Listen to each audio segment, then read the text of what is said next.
Tapaka indray ny Jiro.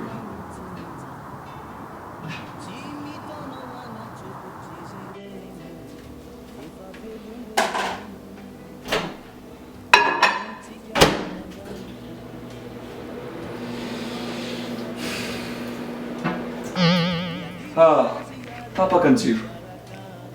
Inona indray anaovako sakafo hariva?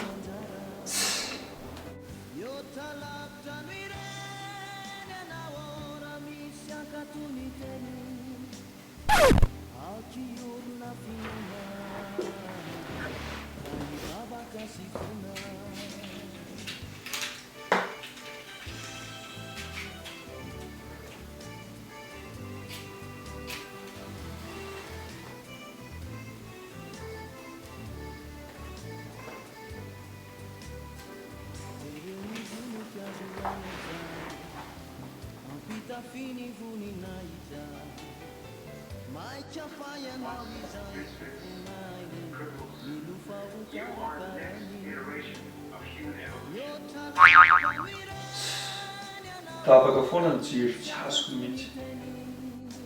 Tsy maninona fa mijery zavatra amin'ny tablety fotsiny zanako.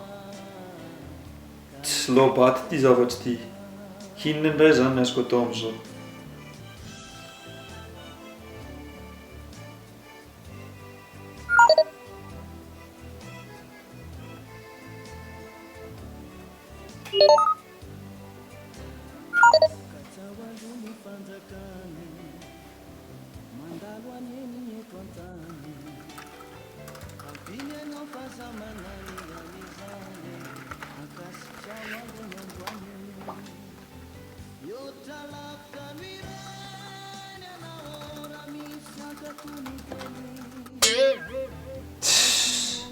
Tsy zavatra vitako mihitsy amin'ity Jiro tapaka lavo ity, na lenti mody fotsiny aza.